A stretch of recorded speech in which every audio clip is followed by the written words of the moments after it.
I'm Christine Shaw, the Program and Outreach Manager with the Canadian Art Foundation. I'm delighted to have you here this morning to kick off this year's Canadian Art Foundation Gallery Hop. On my way over, I was really excited. We have such a full day today of extraordinary art talks and tours.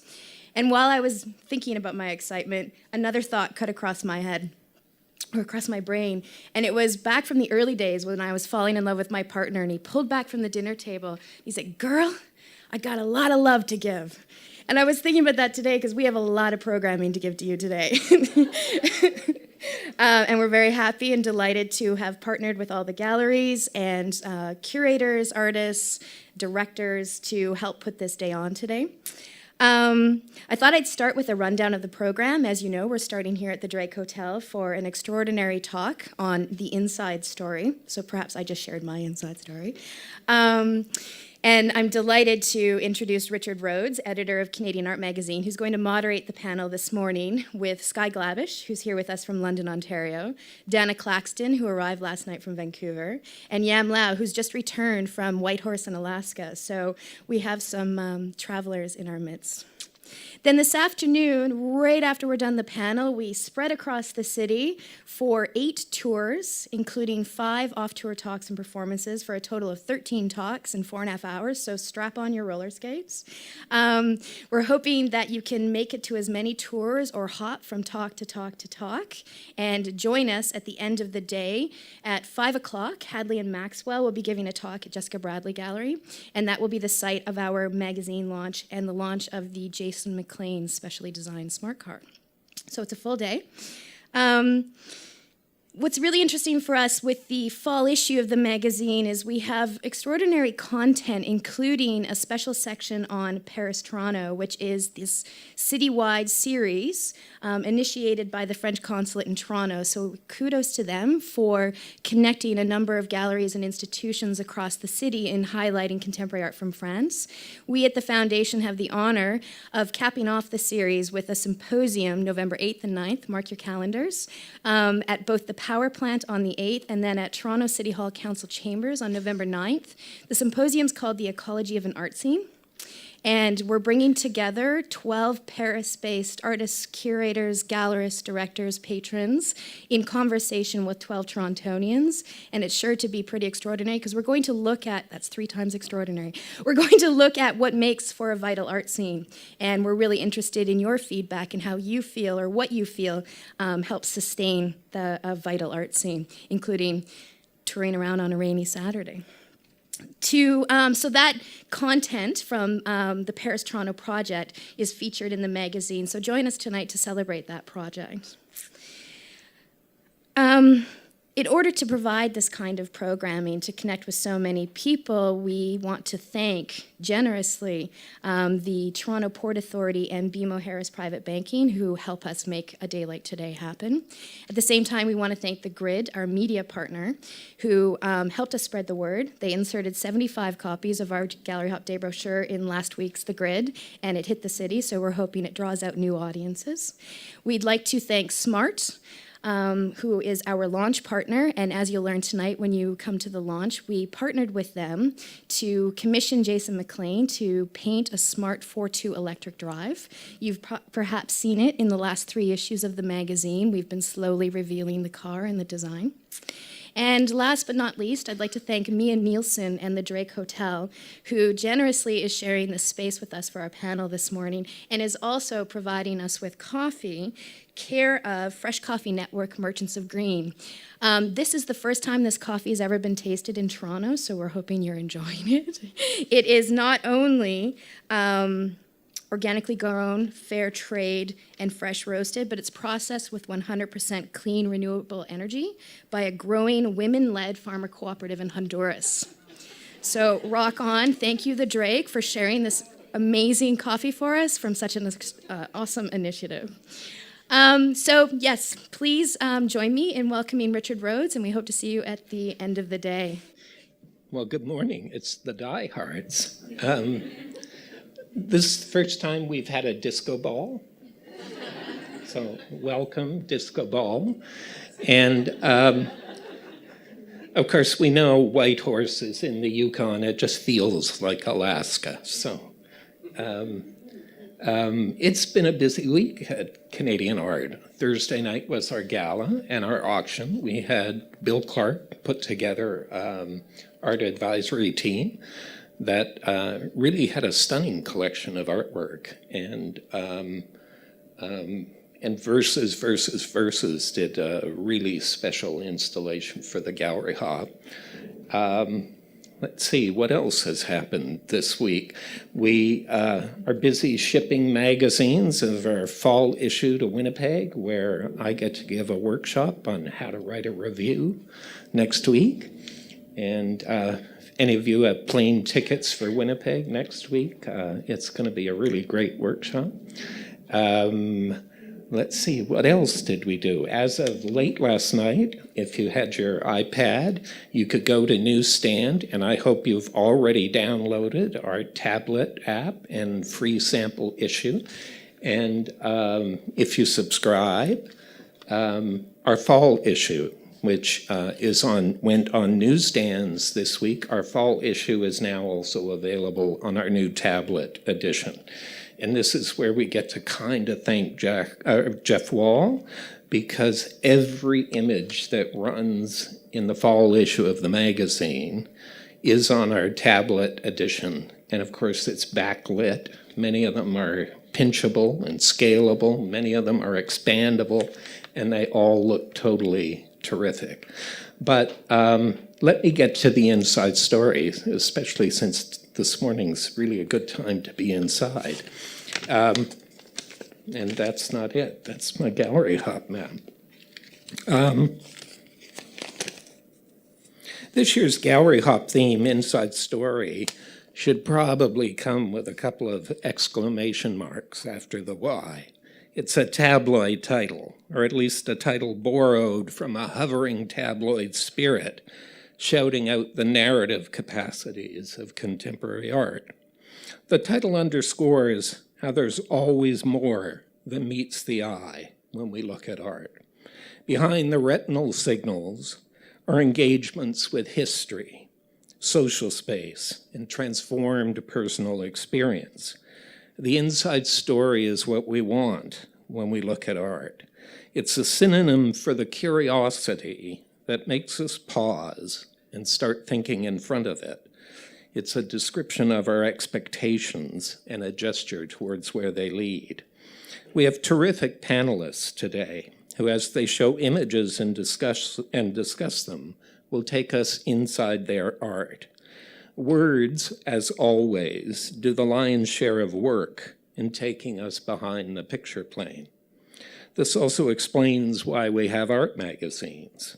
We turn the cover for the inside story. We flip the pages to find out more.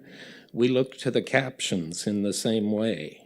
Art magazines are adventure vehicles. We ride them or read them to get close to the art.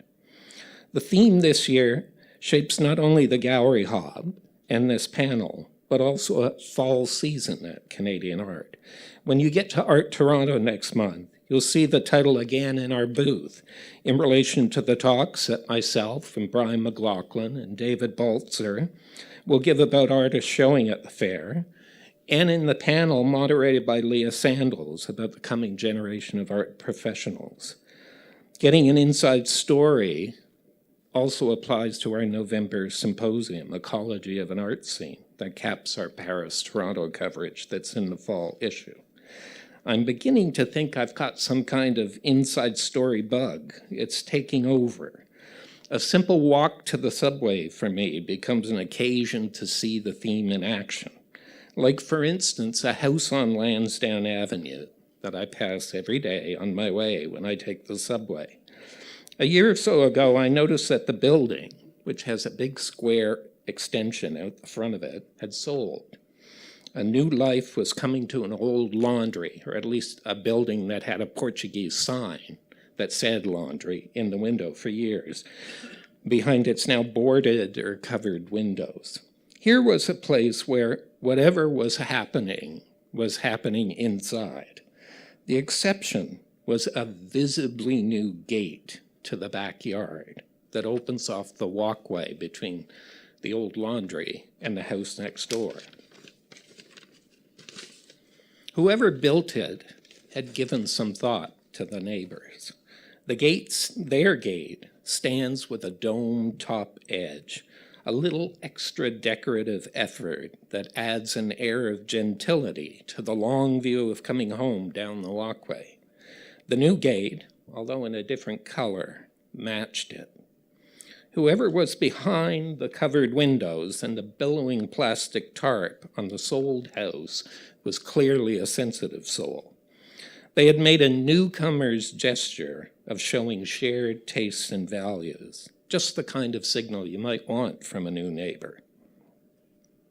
My walk to the subway now had a moment every day that seemed like it belonged to Edward Hicks' Peaceable Kingdom, something of a feat for Lansdowne Avenue. Here was a renovation I wanted to see finished. Someone said an artist had bought the building, and it turned out to be true. In fact, it turned out to be Yam Lau. So, Yam, you get to personify Inside Story here this morning, as do Dana and Sky Glabush, who are now probably counting themselves lucky that I don't live in their neighborhoods. But maybe it's time to put this on a slightly more professional footing with some proper introductions. Besides being a new neighbor with a promising-looking studio building, Yam Lau is an artist and writer based in Toronto. His work with video and computer revolves around the imaging of space and time. A professor of painting at York University, he's initiated a number of independent projects, including the Donkey Institute of Contemporary Art in Beijing, which uses a donkey-pulled cart as an ongoing mobile project space. Bluerdale, of course, can hardly wait. Yeah. He is represented by Katzman Contemporary in Toronto and Yuan Fan New Media Art Space in Beijing. Dana Claxton is an artist based in Vancouver, where she teaches at Emily Carr. She's known for an impressive body of film, video, and photography work that looks at the ongoing impact of colonialism on Aboriginal cultures in North America. She is widely exhibited in venues that include the National Gallery of Canada, the Museum of Modern Art in New York, the Walker Art Center in Minneapolis, the Sundance Film Festival, the 17th Biennale of Sydney, and the Vancouver Art Gallery. She's also currently part of Steve Loft's excellent Ghost Dance, Activism, Resistance, Art at the Ryerson Image Center. Sky Glabush, whose work graced the cover of Canadian Art's spring issue, is an artist who lives and works in London, Ontario. He teaches at Western University there and holds a BFA from the University of Saskatchewan and an MFA from the University of Alberta. His recent exhibitions include the Painting Project at Galerie du Lucam, the Kingdom of Names at Thames Art Gallery, and the Visible and the Invisible at the Art Gallery of Windsor. Glabush's work, which now includes sculpture, is in many public collections, including the Canada Council Art Bank, Macintosh Gallery, Museum London, Mackenzie Art Gallery, Mendel Art Gallery, and BMO Financial Group. He's represented by MKG 127 up on Dundas Street, just north of us. Thank you all panelists for agreeing to come out, and thank you all for braving our rainy Saturday morning. And Sky, I'm going to turn it over to you now. First of all, I just wanted to say I'll alternate a little bit in the 15 minutes or so between a kind of personal, almost diaristic or maybe even solipsistic kind of discussion or engagement with some of my own experiences. And then hopefully I can move away from that a little bit into a conversation that could include you, like, you know, as someone interacting with my work or with me. But I want to start off, without trying to be too provocative, by sort of relating a little bit of a story which illustrates a certain degree of gratitude. But when I was younger, when I was 16, I left home in Saskatoon where I was living, and I knew this couple, this young, kind of really I was actually attracted to the girlfriend of my friend, and she said she was going to go to Belize in a van. And because I liked her, I said, they said, "Do you want to come along?" So anyway, we drove from Saskatoon to Vancouver and picked up a bunch of people in Vancouver. And it was a bit of a, what do you call it, like a bit of a circus. And I ended up losing my shoes. And I went to a store in Vancouver and I stole a pair of boots because I didn't even have enough money to buy shoes. Anyway, we got over the border somehow, and I got to a rainbow gathering in Big Sur, California. And this is a kid, 16 years old. I just turned 17, or maybe I was still 16, and I'd never been to California, but I'd certainly never been to a rainbow gathering. I don't know if you know what that is, but I got there, and we were in Big Sur, and I don't know if you know what Big Sur is, but it's an amazing sort of national park in California. And one of the things that they hand out at a rainbow gathering is LSD and mushrooms, and so I started doing a lot of LSD. And long story short, the people that I was with, this couple in their van, just sort of left me there at a rainbow gathering. And I met these two young girls, and this one girl was from Carmel, California. She was only 15, but she had her parents' credit card. So we went to San Francisco together, and there was two, Susie or Sarah or something, and this young girl, and we bought a van. We had a van, and someone said, "I know where you can get a van," so we bought a van for $300, and we lived in this van together, and people would sort of come and go. Long story short, as I was living on the streets in San Francisco it started off fun, and then the van got kind of co-opted by heroin people. So it got really dark and ugly really fast. And so I stopped staying in the van. I started sleeping in the park. And so I spent 6 months living in the park or the beach or whatever. Why am I telling you this story?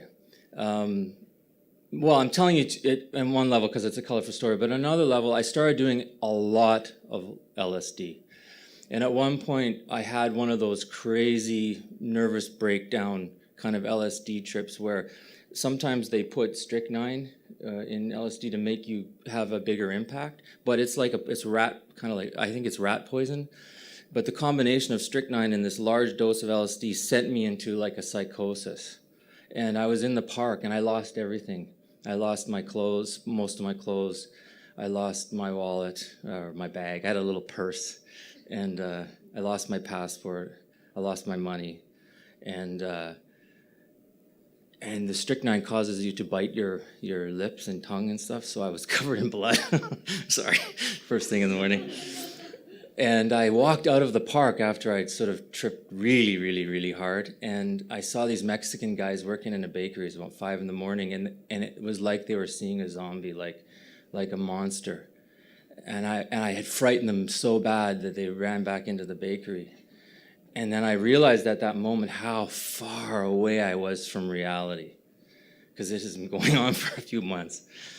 Anyway, I kind of sobered up from that experience and saw myself in a new light and different things. And the reason I'm telling you this story is because I remember being in Los Angeles. I left San Francisco, I went to LA, and I was walking around in the streets of LA, and I thought to myself, I wish I could get a job. I wish I could be a dishwasher. So I was so low on the totem pole that to me, to have a job in an apartment was like amazing. So to go from that to be here talking to sort of the a particular group of interesting and artistic and creative people, and being asked to do that, it just struck me. I feel grateful. I feel grateful to Canadian art for asking me, and I feel honored to. It's a weird thing to stand in front of people and talk about yourself and your work, but I wanted to illustrate. In a sense, to me, I wanted to have a job. I wanted to be a dishwasher, work in a kitchen. And then, I slowly worked out of that. I had quit high school too, by the way, but I worked my way out of that into a tenured position at Western, and it's a real strange, it's like I'm living in some alternative universe. Anyway, so like I said, I'll segue from my kind of own experiences into something a little bit more directly connected to the topic at hand, or my art anyway. I met Dana Claxton, who I'm a huge fan of, and I'm really honestly humbled to be with Yam and Dana. I'm not in their company, but maybe I'll be a good opening act. But I met her and I was just talking. She was like, "Oh, you're from Alert Bay," and blah blah blah. Why is that? And my parents were hippies, and so this is a picture that I used for an image for a show I had at MKG 127 a couple years ago. And I was going to show some new work, but it wasn't quite ready. And I have a show coming up, and I thought, well, no, if people are interested in my work, it'd be better just to see it at Michael's gallery. But so going back a little bit, some of you will be familiar with this, maybe, and some of you won't. But what I was interested in with that exhibition is, as I said, my parents met they met in a place called Sointula, but had me in Alert Bay. And I was talking to my mom a little bit about this. She stayed with us a few months ago, whatever. And Alert Bay was a fairly radically polarized community. There was the potlatch tradition in the West Coast was still really vibrant in Alert Bay until it got outlawed, I think in the 70s or whenever. I mean, it was outlawed up until recently, I think. Anyway, why my parents were there, they were hippies and they were sort of traveling around, and we lived above the bar. So there was this house that became the bar when the fishermen would come into, and the fishermen that came into Alert Bay, the salmon fishermen, from what I understand in the 70s, it was like a pretty rowdy kind of place. And me and my mom and my dad lived above the place where the bar, and they grew their own food. In Alert Bay, imagine, it's like raining 9-10 months out of the year, and they're trying to grow their own wheat grass and their own whatever. Anyway, so when I was young, I grew up and kind of embedded in that discourse or that language or that kind of identity, a communal. We also lived in Galiano Island for a bit, which was a communal lifestyle. And my parents believed in open marriage, so there was different people and they weren't just together. And we moved to Australia, and my dad was really, I didn't know this at the time, but he was both heterosexual and homosexual, and he made alternative films. One of the films he made in Australia was a film called Flies. So if you're a film buff and interested in avant-garde cinema, you might find that film. It's sort of a pornographic film from the 70s. So I grew up in this particular world, and then both my parents became kind of rabid alcoholics. So my father left, and that's a different story. And I was living with my mother, and she was drinking like a lot, whatever. And my dad went to a treatment center in Moose Jaw, and I'm going to sort of blow the whole talk just on my intro. But so then when he sort of sobered up and became, he kind of radically opposed the hippie sort of lifestyle and became a born-again Christian, but like a firebrand born-again Christian in Moose Jaw. And Moose Jaw itself is like a firebrand Christian whatever. And so for the exhibition, I thought I would take that moment when my reality, which was sort of infused with communal kind of hippie open culture, and then it changed radically with my father. So it wasn't like I changed, but it changed. And then he became a Baha'i after that. And this happened in Moose Jaw, but he didn't know anything about the Baha'is. He was just, I'm going to be a Baha'i, out of the blue kind of thing. So then I became connected to that. Anyway, so that was a photograph of me, and that's a painting that my father had done. I must be about 2 or 3 in that image. So it must have been in Australia. But, it's my dad, and I guess there's some kind of woman. He's wrapping her legs around his neck, and in between her ankles is like a vagina. And is sort of this expressionistic kind of thing. And I actually like the painting, I like the triad between this blue sleeping bag, the potato chip bag, which was probably breakfast, and the painting, and it's like a three-way. And so that idea of, so what I was interested in the show was that moment when my own experience sort of radically changes, because it's something I can sort of step away from. Like I'm a child looking back at the moment when my dad became a Baha'i. So, and I made a couple of notes, but what I was mostly trying to sort of follow up with was moving from a particular identity and sense of myself, and the hippie culture really sort of fetishizing youth and community, belonging, rebellion against the mores of your parents, reaction, and then moving into the other language of recovery.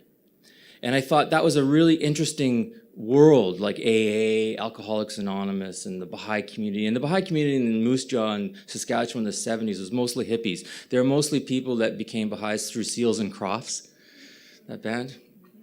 Anyway, so for me, it became, what I was interested in doing was taking the kind of universal language of abstraction, which claims to be moving towards a kind of an illustration or a representation or an evocation of the divine or otherness or God or spirituality as a universal form, like the circle or like the triangle or like red, or you think of Rothko and the sort of oblique sublime. And I was interested in moving from the universal sublime of an abstraction to the specific concrete memory and experiences of my own history. So whereas a circle could potentially mean whatever it means, I'd have no idea. In this case, it could be symbolic. And to take abstraction away from the language of openness and close it into my own personal problems. So this was a kind of a reference to abstraction existing in an open way with Frank Stella, and a kind of beautiful open promise that abstraction held out, but then closing it down into the triangulated symbolic language of Alcoholics Anonymous, and sort of trying to take a moment of symbolic dissonance and to translate it into something that was no longer open and no longer sublime, but it becomes personal and closed. And again, another riffing on that kind of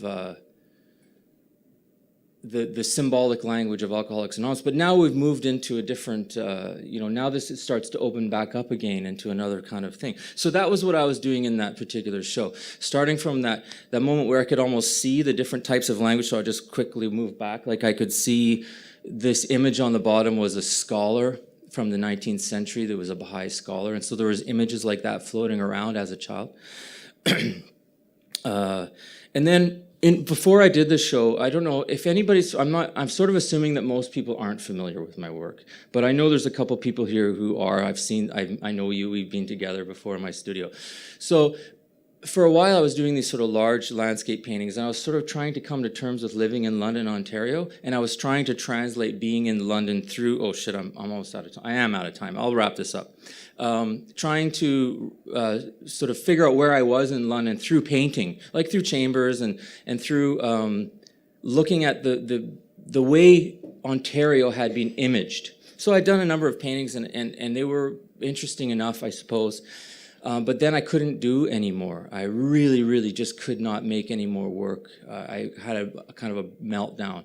So I flew out to Moose Jaw. I got on a plane, and I flew back there, and I just decided to see if I could track down anybody that knew me and my dad when I was 6. And I found somebody. Somebody who actually I knew really well that I'd forgotten all about.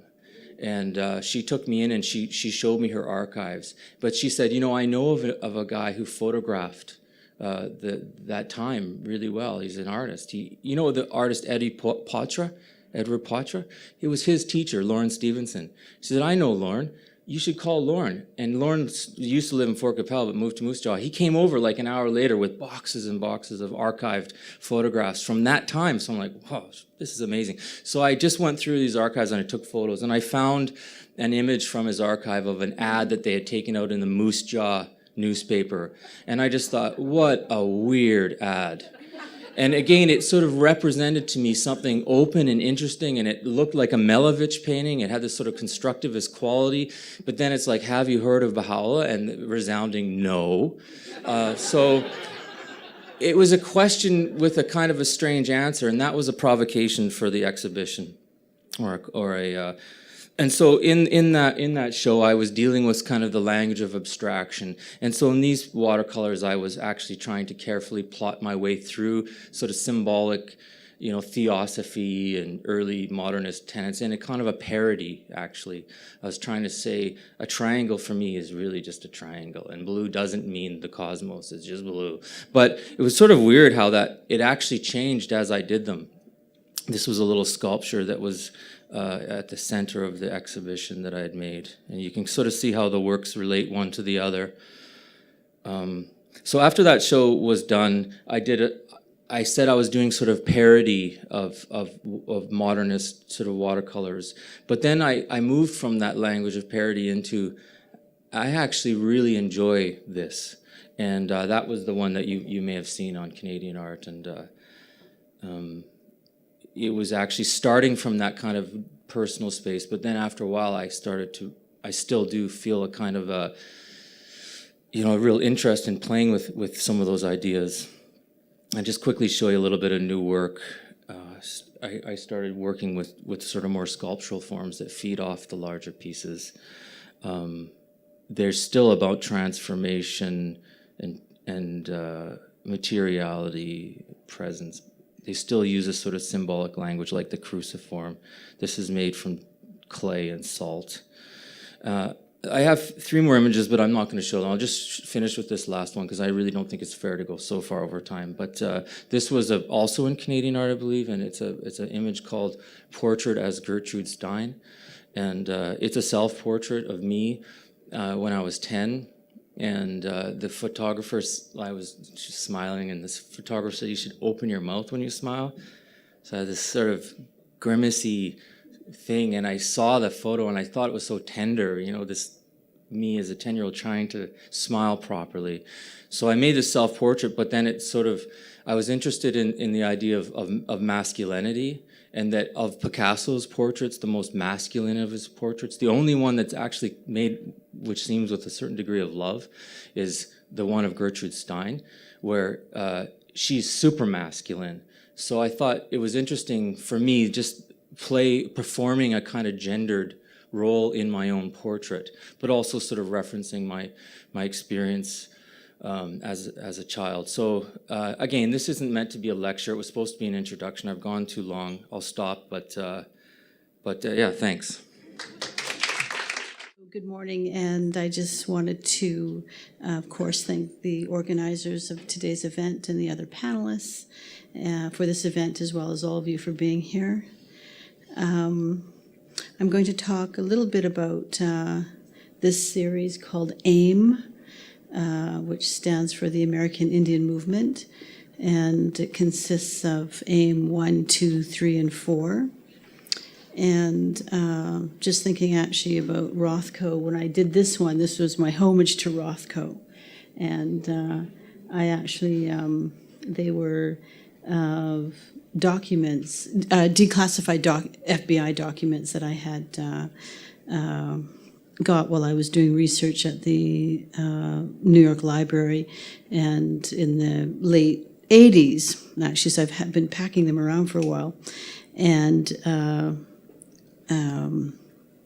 I was actually looking up Lakota Sioux history in New York, and of course, so much of the history was in the war section, which I found quite interesting, and then came across these documents, and immediately fell in love with the images. And so they were on microfiche, and so gads of photocopies of them and then packed them around for a long time, and then eventually just took images with 35, my ancient 35 millimeter Canon camera, and for some reason I didn't think, because I was thinking about abstraction, and I didn't think the text would show up so vividly, and it did. And so when it came out, and then when I blew them up, they're hand processed darkroom prints, and so they're about I think they're about 4 by 5.5 feet, so they're quite large, and they're actually at Ryerson right now.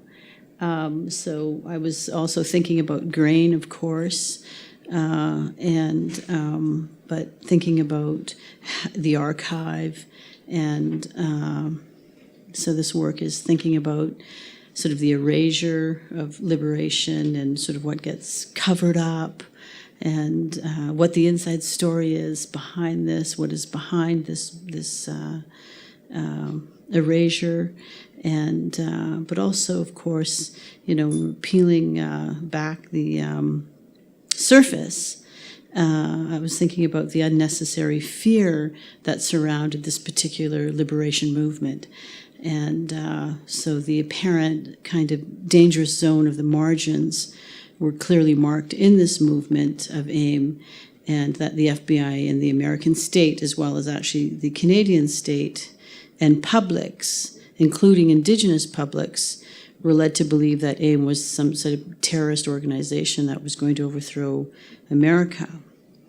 And so when I was thinking about that last night, actually, while I was writing this, I felt quite silly saying that AIM was a terrorist organization going to overthrow the United States government, because it was just a sort of cobbled together group that of course didn't have a lot of weapons, and my understanding of AIM was that it was formed in response to the brutality that Indigenous communities were and are subjected to, and also a very unfortunate brutal death of an elder, Raymond Yellow Thunder. So AIM's intention was to basically end colonial violence. So I think that these documents fall within the realm of a difficult history, and then wanting to make art with that difficult history, and they become part of a public display of the violence that's inherent in these documents themselves. So I think that the way, the marking of the surface of the documents, there's, these are violent actions going on in terms of, just, crossing things out or covering things up. So I think that just visually, there's an inherent violence to them.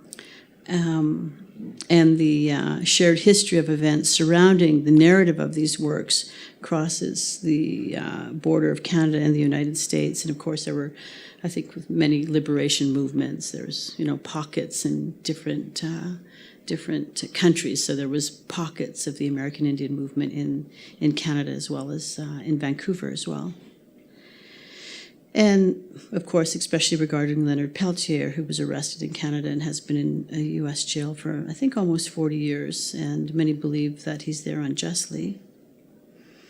So, on one hand, these works are a testimonial that consider the pain of others, and not only historically, but also how pain flows into contemporary realities of Indigenous struggles and liberation. And just what's last week, what was going on in Vancouver is the Truth and Reconciliation Commission going on at the PNE, which is our CNE grounds where the fair usually happens. So it sort of turned into this large fair of truth and reconciliation, and it's the strangest thing, but it's also very beautiful.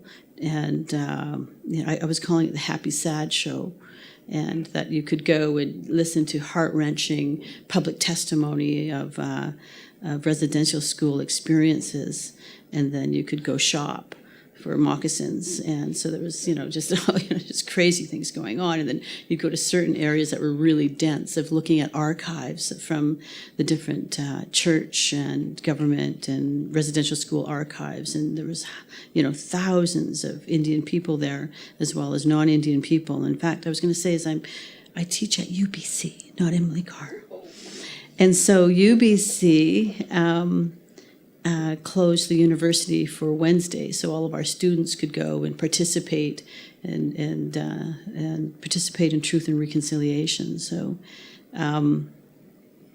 so this work makes me think about that too, in terms of what is Truth and Reconciliation. So these blacked out sections here, I think, indicate that something terrible has gone on, and perhaps something that we're not supposed to know has happened. So the trace elements of this struggle kind of linger, and that something is unresolved.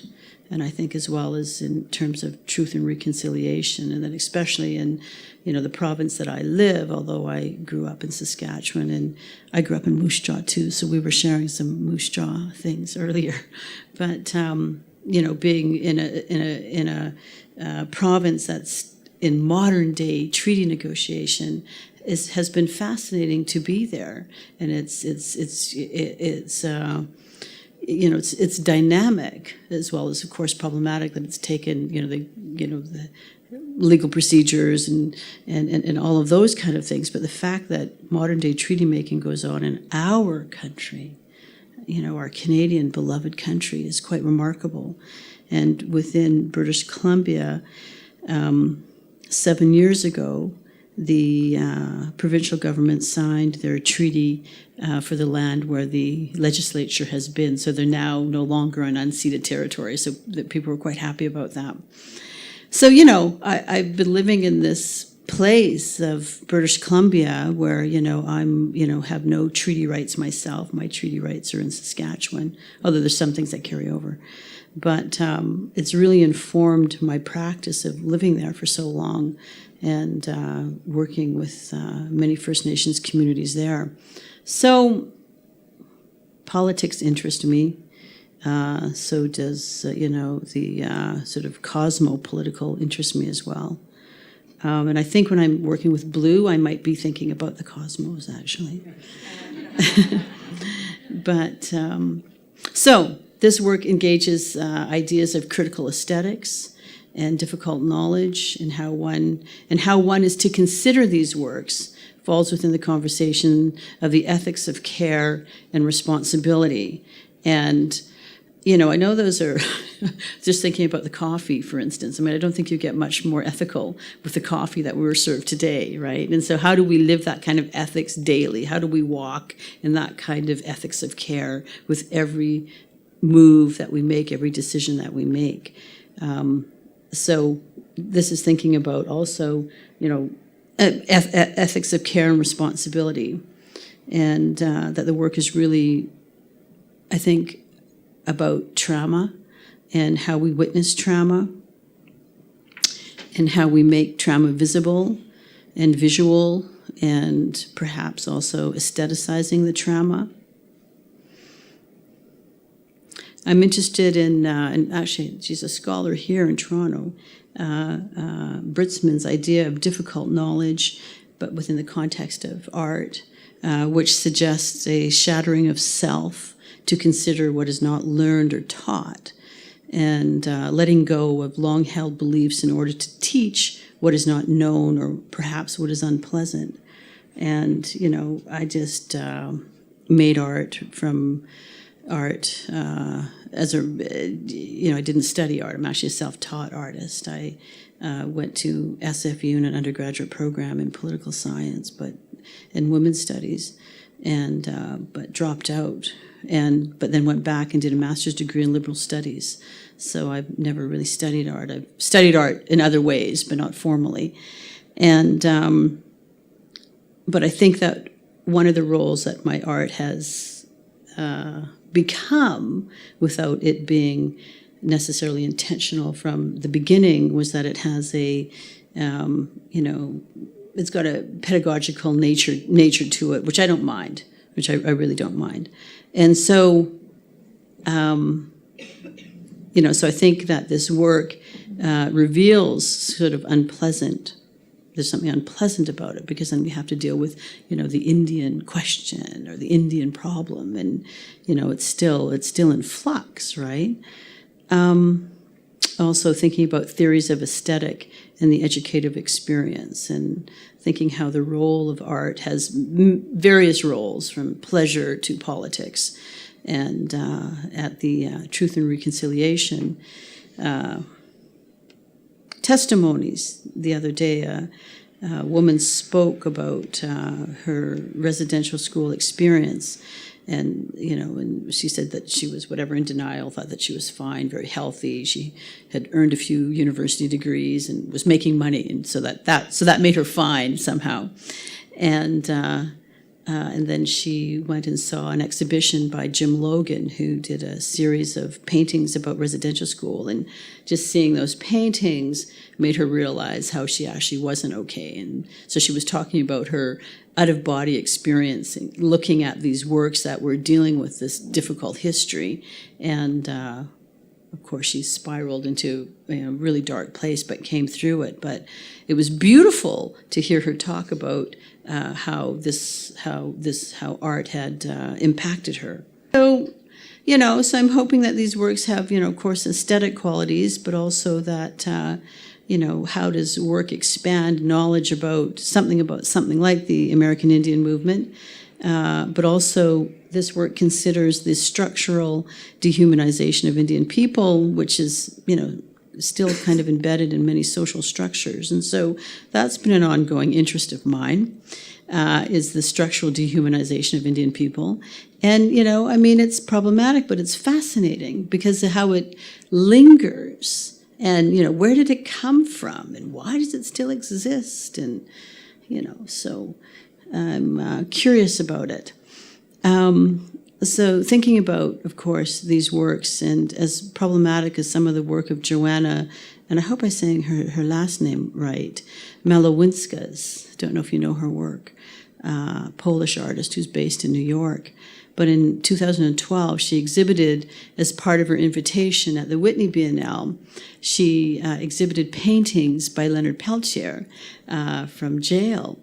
And, she apparently wanted to highlight the fact that it was an exhibition of American art, and that she was Polish, not American, and that there was no works by Native American artists in the show or in their collection.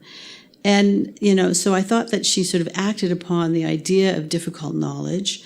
And however, some critics suggest that it was more of an act of self-promotion on her part as opposed to really educating publics. But I loved it. I just, I really liked the idea that she, had brought in this painting of Leonard Peltier. It was a beautiful, figurative painting of a herd of horses. And but the fact that Leonard Peltier and issues of the American Indian movement were at the Whitney Biennale, I think was great, because as we know, the United States is about 20 years behind Canada when it comes to contemporary Indigenous art. Their public institutions just aren't engaged with it. There's very few. So thinking about the archive, I'm going to show another image here. And it's a complex site, the archive, and I continue to, return to it as a research place for me to draw upon and unearth, the underbelly of different sanctioned oppressions, both literally, conceptually, as well as in celebratory ways. And so, I want to celebrate my own knowing of those oppressions, and I want to share that knowing of.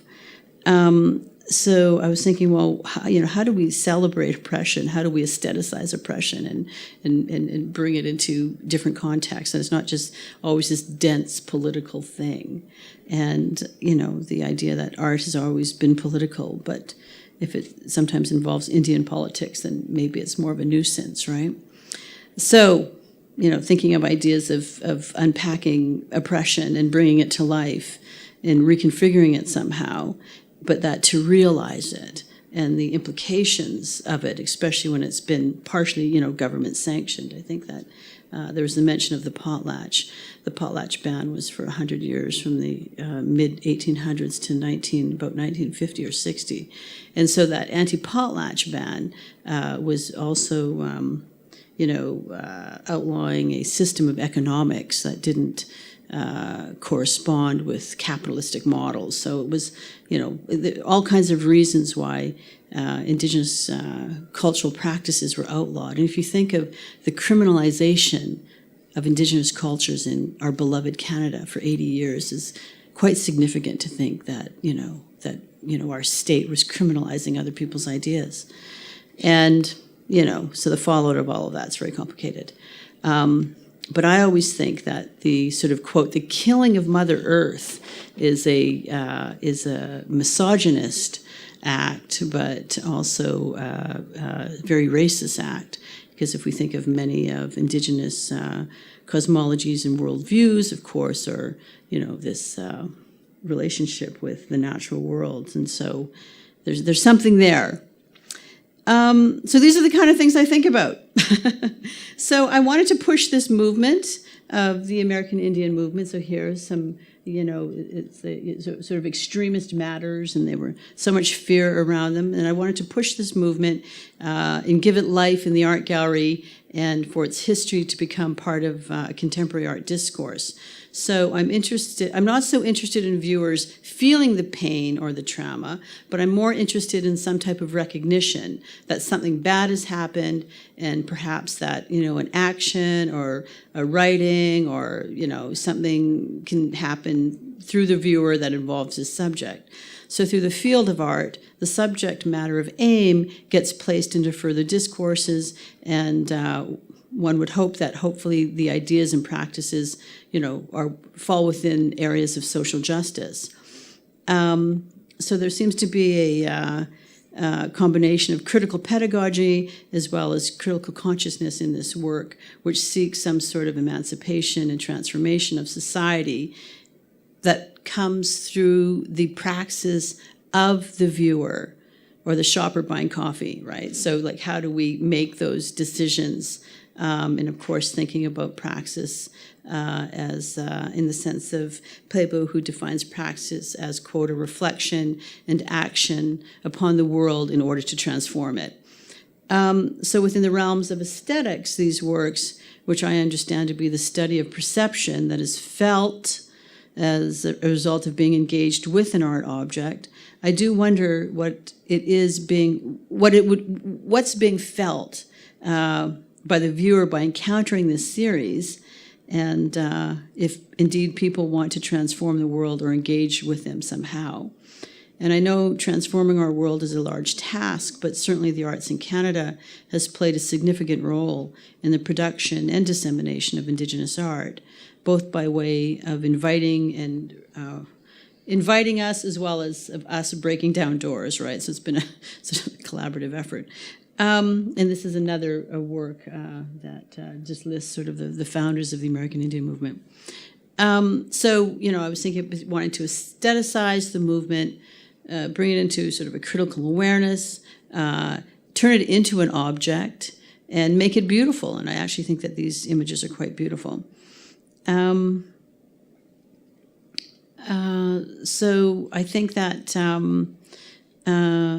that one of the roles of, trying to understand what, the impact of my own work and the larger Aboriginal community, but I think that Aboriginal art and life existing within the walls of Canadian public institutions has really been a good thing for discussions.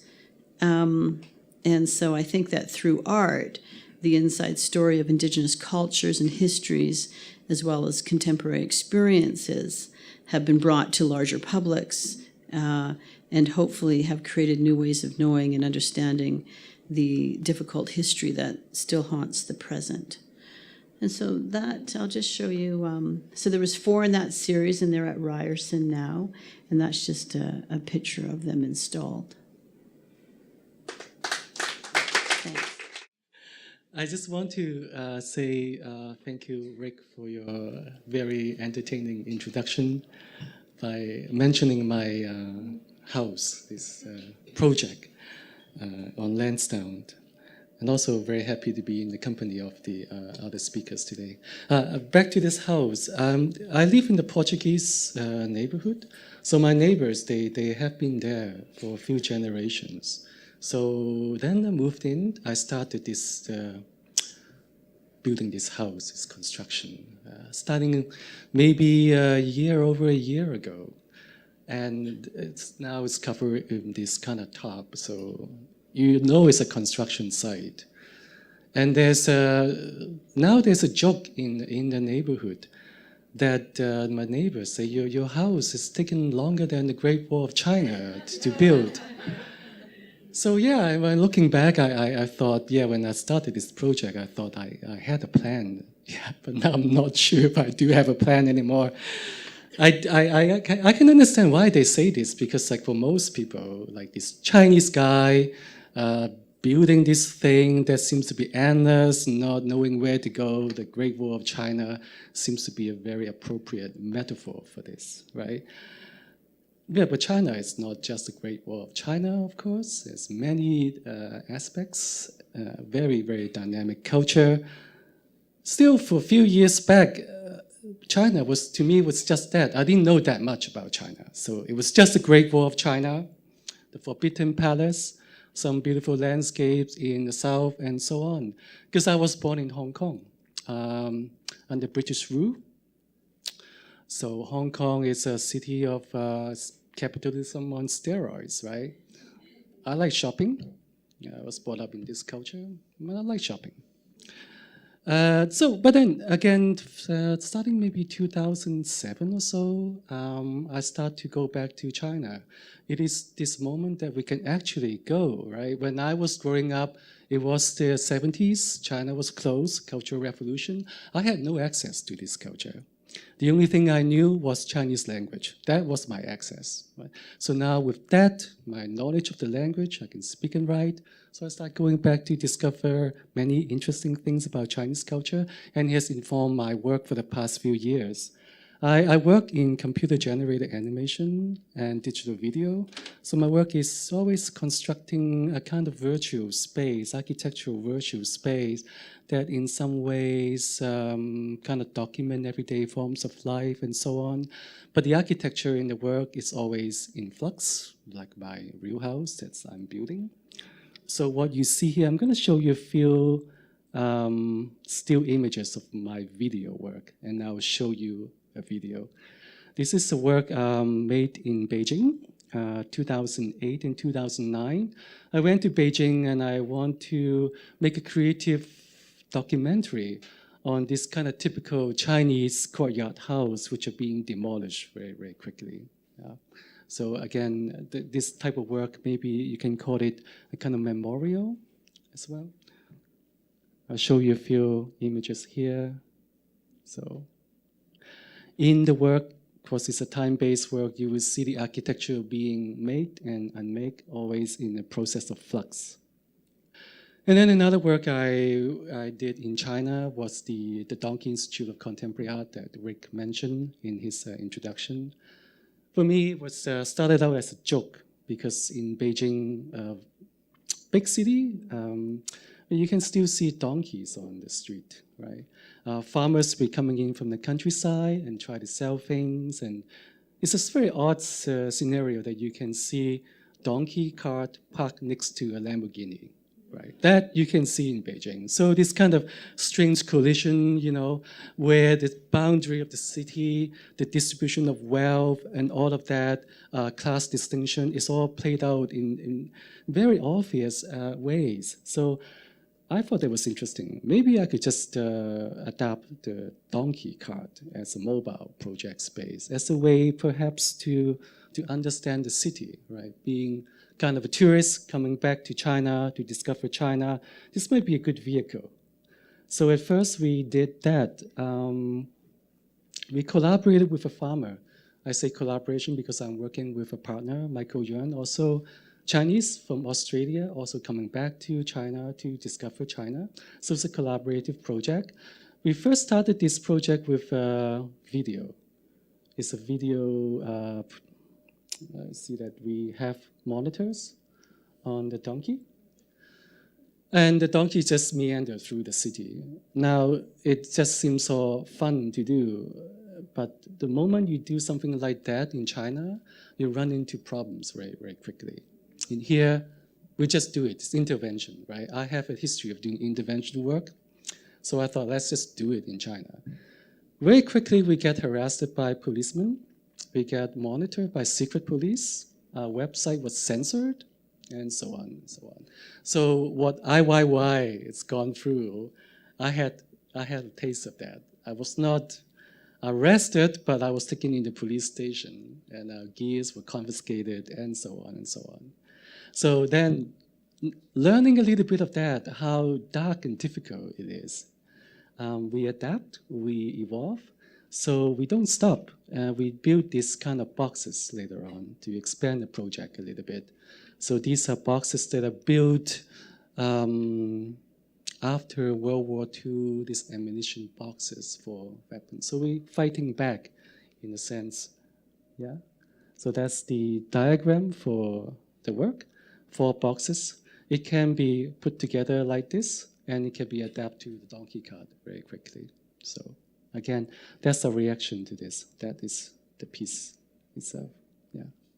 So I'm not sure about the fate of this project because I'm not there at the moment. So at some point, I will go back and reactivate this work, perhaps. That's what we do on the street as we travel in Beijing. We just generate a street party in a sense. It's a social work. Yeah. Another thing that I'm very interested in is Chinese writing because that's my access to Chinese culture. Right? So this Saturday here, I want to give you a lesson in Chinese character. I think it's all fun. This word I like a lot. It's here. It means safe or secure. It's this, right? This word here. You know, Chinese characters, they are pictures. They evolve from pictures, right? And by combining these pictures, you can actually form complex concepts. So we have this word, safe. It's made out of 2 parts. There's the top, okay, which is this. It means house, architecture, or the roof. And the bottom part is women. Okay, women under the house. You need the roof above your head to be secure, and I guess there was already division of labor at the point that they formulated this concept. Women look after the chores, the work in the house. Now, these 2 parts are characters on their own, but you can combine them to form an abstract concept, such as safe or secure. The roof, the archaic form is this. It's really just the image of the roof. Women is just the drawing of a woman, maybe kneeling down on the tatami floor. They are pictures. They evolve into something more stylized. By combining them, they form concept. So this part I'm interested. So on this note, I want to women, house, assemblage, architecture. I just want to show you the work that I did in 2010.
Thank you. Missed most of it. Let's see if I can just go back and talk about the work a little bit. I think what happened here is quite typical of this kind of work that I do, a combination of computer-generated animation and digital video. The video part is this here, of course, with the actual footage of this young woman crying in an interior. That's real. But the rest of it is all done in the virtual space of a 3D animation program. So what happened here, I think it's, again, you don't know why these buildings, these rooms are floating, right? The camera moved through first more kind of a schematic space, almost like this IKEA instructional diagram, okay? And then moving to something a little bit more representational, but still virtual. And then up to this point, when the image is revealed, then you are in a kind of space that is sort of like the video, right? Real space in the real world. So a lot of my work is about this kind of passage. The image itself has go through different degrees of reality, as well as the architectural formation. Yeah. So, and I think this work is really about the inauguration of the image, the lighting, the flash, the sound, the image appears, which is this one here, right? The video image. And the rest of the elements, I think they assemble to witness this moment, right? For me, it's almost like this Christian story, the three wise men coming to witness the birth of Christ and that sort of thing. Yeah. You don't know why they were there, what they were doing, until they assemble to form this moment where the image can appear, so on. Yeah. And so I move on, talking about language. And that would be one unifying element of all China, all the diverse culture of China. Perhaps so and perhaps not. I just recently discovered that in a small region of China, the red dot over there, that in a network of villages, women had invented their own form of writing. To me, that's kind of a miracle. So I wanted to do a little bit research, and I wanted to do a work about that. So this past summer, I was there. That's that. One of the few villages where this kind of writing was circulated, was invented there and was circulated there. Just giving you a tour of beautiful China. So you can see this village, they probably been like that for a few hundred years, right? Nothing has really changed. And the area is quite isolated and was kind of left alone for a long time, even now.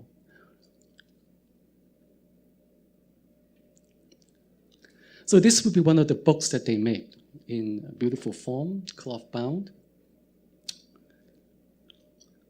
And that would be the script. You can see they derive from Chinese characters, standard characters, elongated, a bit more simplified perhaps, and they are informed by embroidery patterns. So a lot of times these kind of writings actually embroidered into fabric as part of clothing, yeah, as well as being written with the brush or with a stick in ink. And that's how women in this area communicated through this sort of, you may say, secret language. It was not secret. They were just left alone, so they were able to do this. You know. By using this kind of script and language, they form sisterhood, right? So there is this kind of, not really sisters, but, very close network of friends. And they have a vehicle for expressions. This kind of book is given on the third day when one of your sisters got married. You offer them this gift. And usually they started with something like a poem. You give it to her, and half the book is left blank, so she can add her own stories to this, right? So that's that. That's the practice. I'm just giving you a very, very brief account for that. It's actually a lot more complex. This language is dead now, because women now, they receive formal education. They can learn standard Chinese. There's no need of that, right? But there are some people who once used it and still know it. So she is one of them. So I went there and I recorded a lot of the songs. So some of these poems they wrote are sung as songs. Usually they work in the fields or they do weaving together and they would sing these songs. So it's a kind of a communal activity. I recorded a lot of songs and I want to make a work out of that. Now, at this point, I can show you a work in progress. I started this just a couple of months ago, so a long way to go. But this is the work that I want to make to transmit this language to maybe to a contemporary audience, right? How do you activate this beautiful, beautiful practice and craft? So Nushu is the title. Nushu is women's writing. That's what it's called. Echo chambers is that's part of the title. So I was building this architecture that is like a tomb because this language is dead. And on top of the tomb, there's a lattice, which is made of the script, this kind of writing. It filters the light from above and casting shadows in the tomb. Okay, and the singing, which I recorded, is part of the work.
This way I am.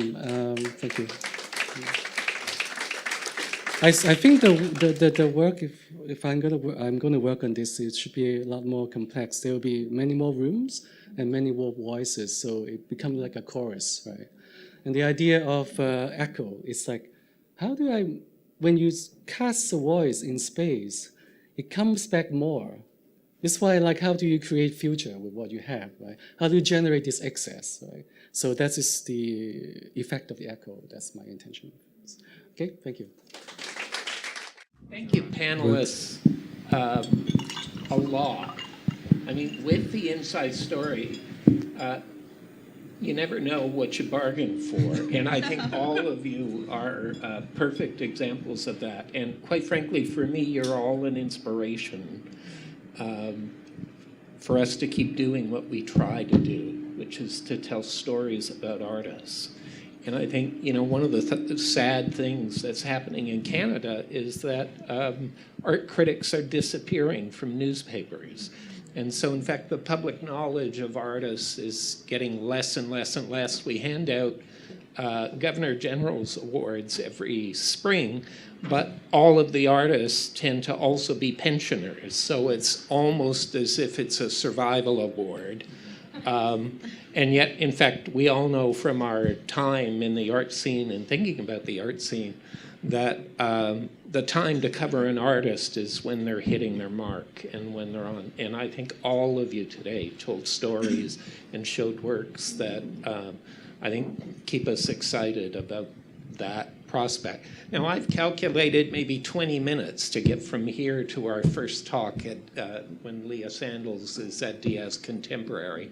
So we've got a few minutes here, and unless we all come up to the microphone and describe our own acid trips, there might be other questions out there. So if anyone has a question, the microphones are open. Yes, come.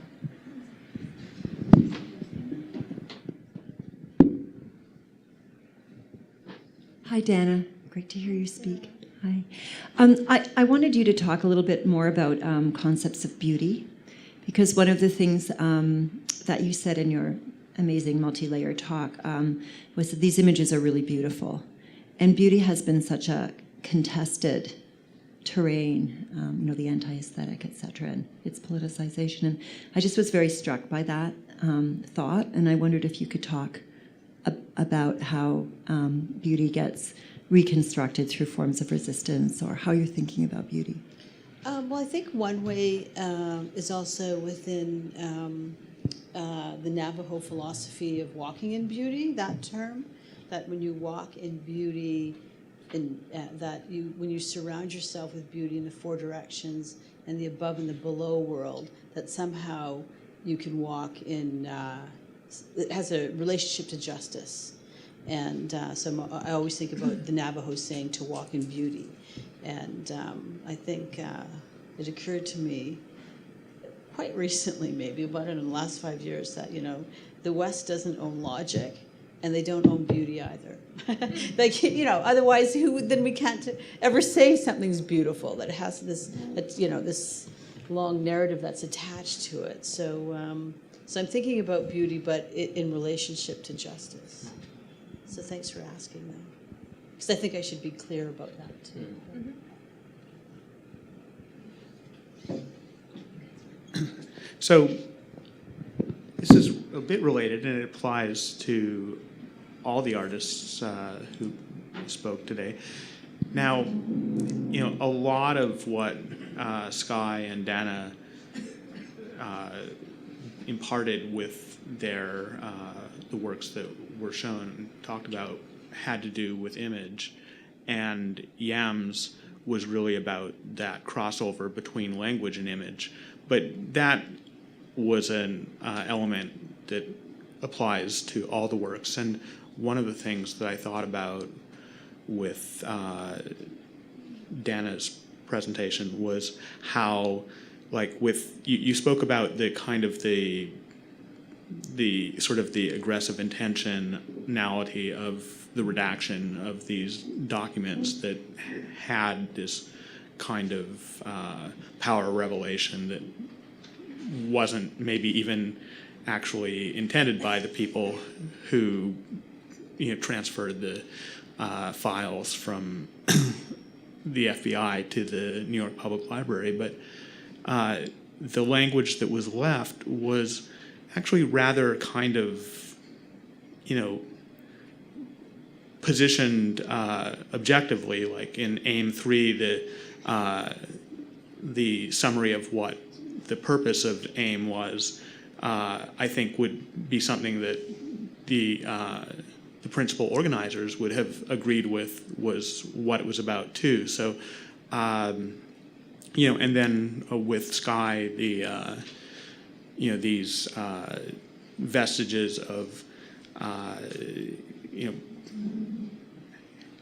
asking, do you know, or what's left over in Frank Stella exhibition or book cover,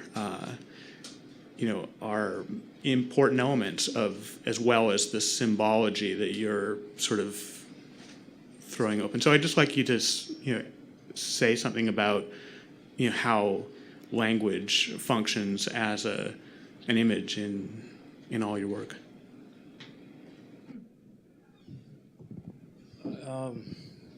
Is this on? Was that were you addressing to Dana? Did you want her to answer first, maybe, or okay? Well, I just recently introduced what Claire is here, and she was down in London for a couple of months. She was basically volunteering because I was paying her so little, and she was staying at a bed and breakfast, which probably cost more than what I was paying her. Sad. I was paying her for my credit card, though, so. But anyway, we were working on a text piece that took 9 months to complete. And there was 4 of us, Dixon, Boa, and Heather, his partner. Anyway, and Claire and myself and Robert. So I had 3 former students and myself. Anyway, we worked on the text. It's a piece with an image and language, and it's taken us. I just finished it on Tuesday, and why am I saying this? So one of the things I was interested in that piece was how language fails to represent God. So it's an image that I found of the Baha'is in Toronto from 1963, and they had a booth at the CNE, and I just thought, why would you have a booth? Like, there's hot dogs and candy floss, and then the Baha'is have some kind of booth. But it was such a beautiful gesture, like they had this text banner across the top and all these ideas that I thought were really beautiful, especially in the context of the CNE. But I thought is completely impossible what they wanted to do. They wanted to invite people into this sort of dialogue. So I drew the photograph blown up, and then over the photograph we did a screen of dots. And it was the dots that took us 9 months to draw. So it's something about the language that exists as an image, and then the language of the process. In other words, you're seeing this screen, and it's also communicating something about time and repetition. And so I am interested in this, but I think I'm going to have to sort of sidestep the question a little bit. But just to say that I'm working on that ideal, and I think language and image are, they've struggled so much to represent these ideas, and I'm interested in that struggle. Can I say something about your work, Scott? If you want. Since I worked on this piece for a number of months, there was a bit of the piece that you were just talking about, that like a snippet of it, and it was it was progressive revelation. Those were the 2 words that like kind of inspired me over those months working on it. And just from like all the artists here, I feel that text and image and that struggle to like, have this sort of like intertextual dialogue of just that struggle. It is a progressive revelation, like, inspiring, like, to have that dialogue. So I feel that in the work that I've seen today, going to China and like finding these songs, for example, it's just like this constant revelation of beauty, text, and the beauty and the struggle of that of image and text. So I feel that's like something that you all share in common, and like, I don't know, that those 2 words, I'm thinking of getting a tattoo of that. So, it's just like, I find it inspiring, and like all the work today that I've seen is inspiring. So, right on.